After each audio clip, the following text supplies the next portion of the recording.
Welcome back sa aking channel! At para sa mga new subscriber, welcome to my channel! Ako si Mary Ann Sasaki, ang inyong bestie! Yes!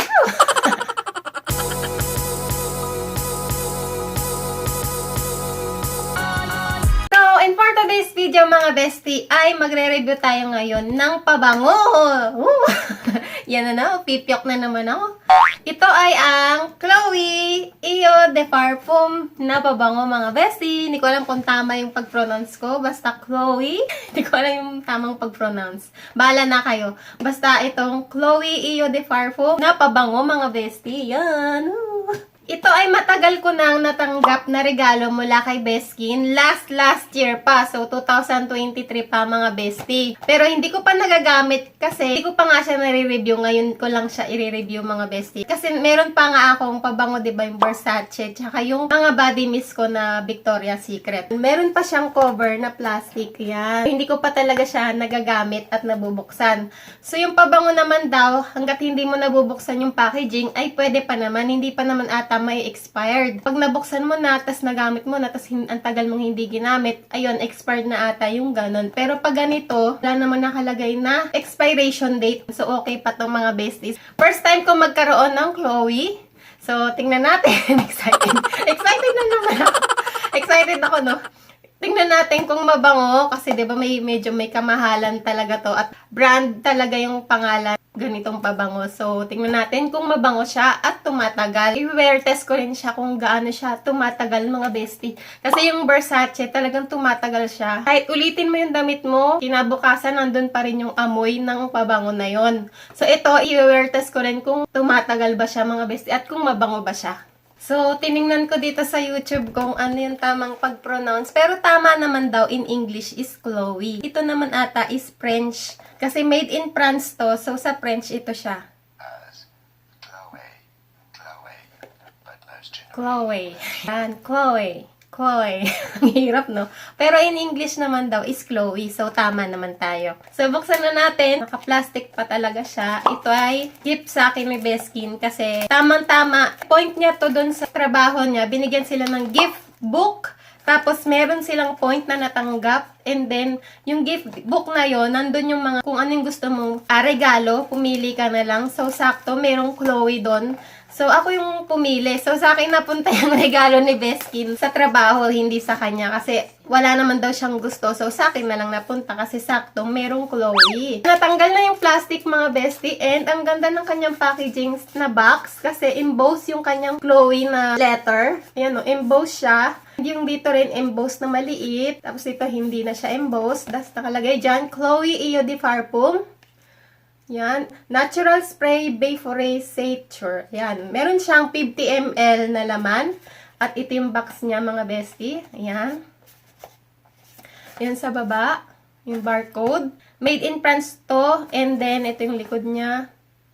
Ayan. Mga ingredients ng pabango. Hindi ko nababasahin sa inyo kasi masyadong mahaba. Original siya and hindi siya fake kasi sa Japan, di ba, mahigpit sila sa mga fakes. Sa pagkabukas niya ng box, meron siya ditong nakasulat na English siya, tapos may France na nakasulat. Nakalagay dito yung kaniyang description ng box. Pero mamaya, sasabihin ko sa inyo yung description nito at amoy, kung ano yung amoy niya. Pero ngayon, packaging muna tayo. Wow, ito na mga bestie! Ang cute! Ang cute niya mga bestie, oh! Tapos, meron siya ditong authentication ng pabango. Chloe. Meron siya ditong Japanese Ano, Japanese. Chloe. Authentication or yung kung paano mo siya gagamitin, I think. Hindi ko mabasa kasi Japanese po yan. Hindi po ako marunong magbasa ng Japanese kahit dito ako nakatira kasi hindi ako nag-aaral. Ito yung kanyang packaging mga bestie. Ang cute! Wow! Ang lakas makasosyal neto. Ang lakas makasosyal. Wow. Ito ay 50 ml. Ang bango. Labas pa lang mabango na. Ayan siya mga bestie, yung packaging ng Chloe. Ito ay gold, yung kulay niya, gold. Tapos yung ribbon niya, ay pink na, may pagka-pale pink siya. Tapos dito, yung takip niya is glass. Glassing style. And dito, yung kanyang bottle ay glass. So makikita niyo yung laman ng pabango. Ayan o. Tapos, buksan natin. Wow! Glass yung kanyang cup. Yan mga bestie. Ang ganda! Tapos, ito naman yung kanyang pang-spray ng pabango. Mamaya na natin siya i-spray kasi sayang. So, kapag mag-i-spray kayo, pwede nyo tanggalin yung ribbon kasi baka mabasa, di ba? Nakadikit yung ribbon. Nakadikit, nakalagay yung ribbon. So, kapag mag-i-spray kayo, may ribbon siya. So, ito yung kanyang packaging. Ang ganda. Wow, ang lakas makasosyal. Tapos, meron ditong nakalagay na Chloe. Yan, naka-engrave yung kanyang pangalan. Ayan, engrave na Chloe. Mga best yan. Wow! Sosyalin ng peg. Girl na girl ang kanyang packaging. Sosyal. Ayun lang masasabi ko. Sosyal and girl na girl. Yung Versace kasi para siyang pa-Egypt eh. Ito naman, pa-French talaga siya. Pa-France. Talagang pa-France yung kanyang style. Yung isa naman, parang pa-Egypt, di ba? Ito, pa-France talaga. Wow! Ang ganda. I love it. Ang ganda. Ang gusto ko yung kanyang packaging. Ayan. Chloe Eau de Parfum by Chloe is a floral fragrance for women. Chloe Eau de Parfum was launched in 2008. Chloe Eau de Parfum was created by Amandine Clark Marie and Michelle Almayrak. Hindi ko alam kung tama, sorry. I-correct nyo na lang po.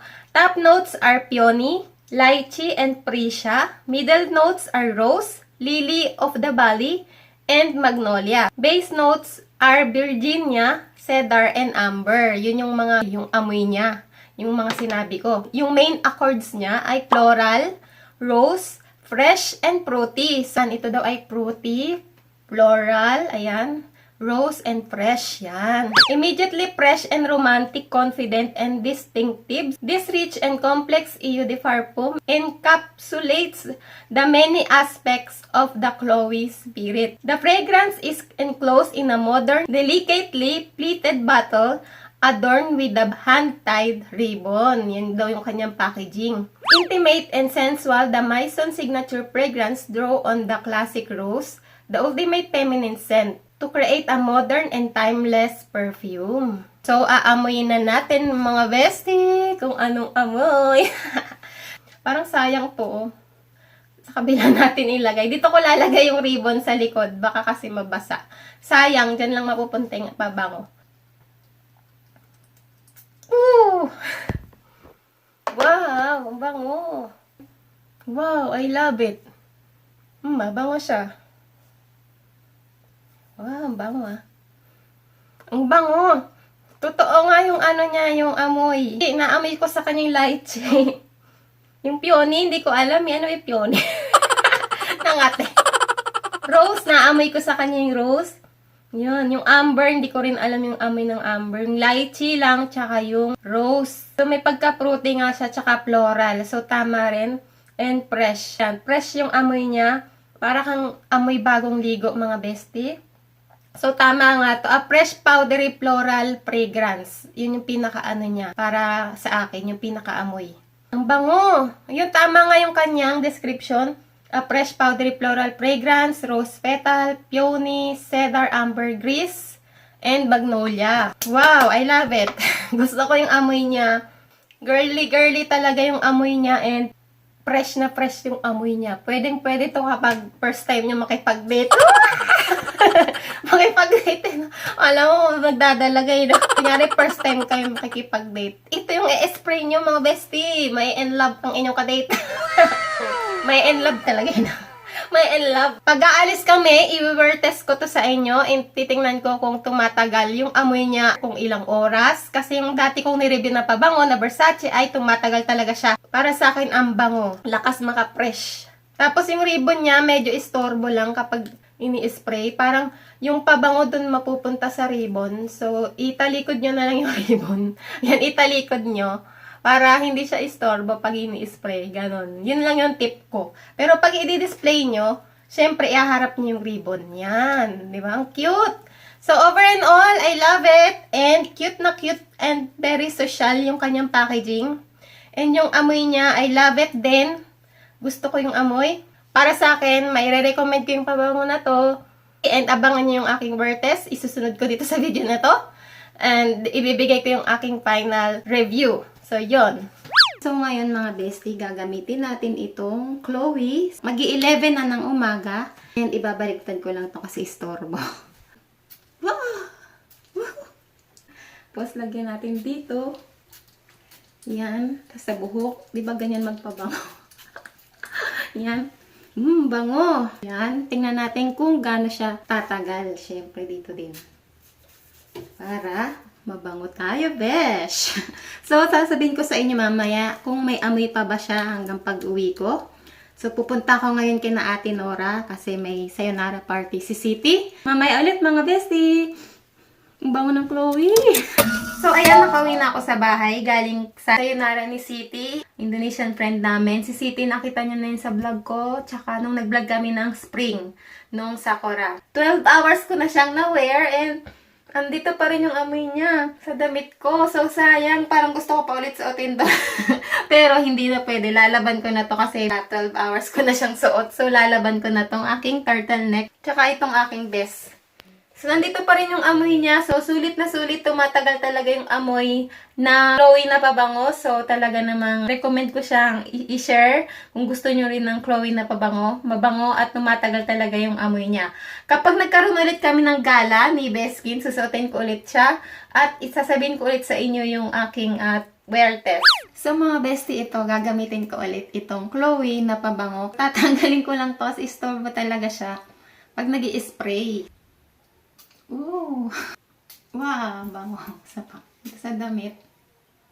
Tsaka dito sa kamay. Kasi itetest ulit natin siya. Tsaka dito sa likod. Naglalagay ako lagi dito sa likod. Dito sa may likod ng dito. Kasi dyan ako pinapawisan mga bestie. So, gusto ko pag pinawisan ako, amoy pabango din. Mabango.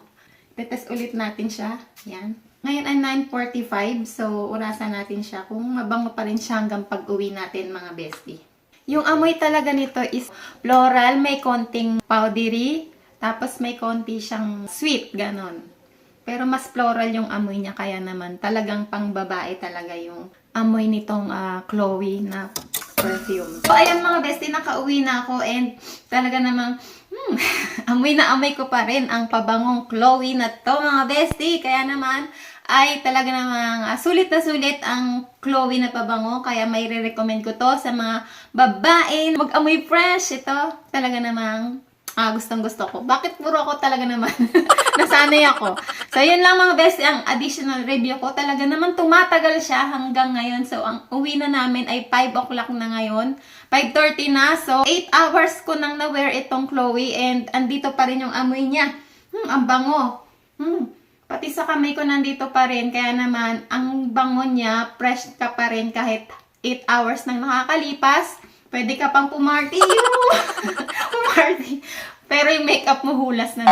So, yun lang ang additional review ko for today. And sana nagustuhan nyo yung review ko ng perfume na Chloe mga bestie. Kung nagustuhan nyo ang video ko for today, please give me a thumbs up and subscribe to my channel. So, see you again on my next one. Bye!